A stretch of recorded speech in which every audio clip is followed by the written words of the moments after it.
It's time for us to all face facts. Affirmation is taking us straight down the road to hell. Let's get into it.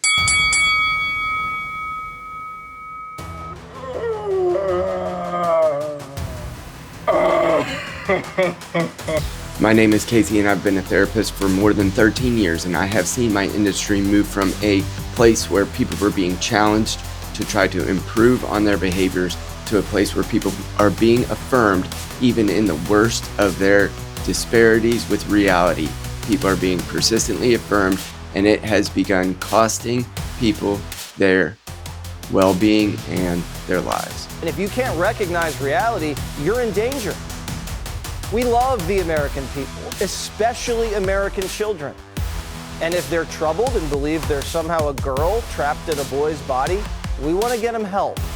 This trend of the affirmation movement has been taking place over the last decade, I would say, since I've been in the field, and it has been recalled by Jesse Waters, among others, on Fox News, and disparaged by people like Jordan B. Peterson, saying that affirmation is the height and antithetical therapy practice that should never come into play. But in fact, a great many of these disorders that are now being affirmed are being promoted and incentivized by my industry. It's time to stop affirming disorder. We shouldn't be encouraging an emotional disorder or whatever this is. And doctors should stop profiting from it. Great Britain ended child sex change surgeries. They said it's barbaric.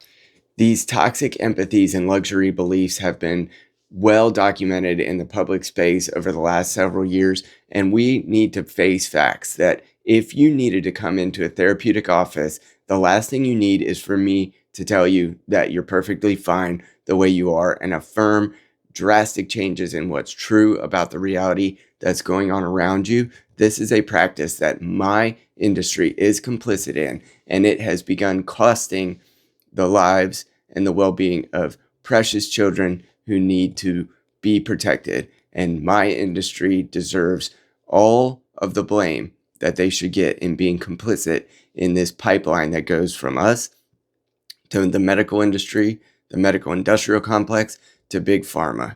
And in fact, RFK Jr. had something to say about perhaps where some of this pipeline starts in the lives and minds of people who commit drastic acts of something changed, and it dramatically changed human behavior.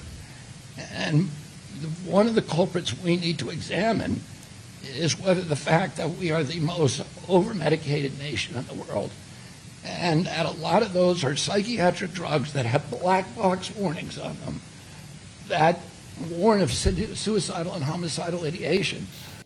We can no longer affirm. We can no longer simply tell you that your behavior is valid, no matter what it is, that your truth is valid, no matter what it is, because these almost look like they're being overtaken by evil, by demonic, by spirits that are not of this world and certainly will not lead to your thriving. If you walk in to any medical system with this type of behavior at the forefront of how you present, you should not only not be affirmed, but involuntary commitment should be considered. We need to reinvent the mental hospital system in our country so that people can get the help that they actually need, because love isn't blindly affirming someone's behavior. And we, again, are very tolerant in our country. We're tolerant of different lifestyles and different ideas, and we are seeking to love those who might be suffering the most, including the people that might be so disillusioned that this kind of act would make sense to them. But we need no longer blindly affirm that it's okay to live an untruth, to live a life that's antithetical to the truth, because ultimately it is a question of what is true, and all arguments are ultimately theological. The basis of this is, are you going to live in a nihilistic frame where God is not real, or are you going to live in the framework that what you do has eternal legacy and that God in fact exists, and that you would meet him very quickly if you committed the types of acts that have happened in the last 2 days in Minnesota? When our children tell us who they are, it is our job as grown-ups to listen and to believe them. As a therapist, I am ashamed. I've done over 20,000 hours of counseling. I've conducted those 20,000 hours with a great, I take it not lightly that I get the opportunity to try to help people walk through the shade and the shadow of death that persists above and around us all. But I am deeply ashamed that my industry has played a part in the pipeline that leads eventually to these losses. And I don't know if I can persist in an industry that would play a part in this. And it's been a deep cognitive dissonance in my mind, and I've sought over and over to find places where I can practice, where I wouldn't need to be an affirming pipeline.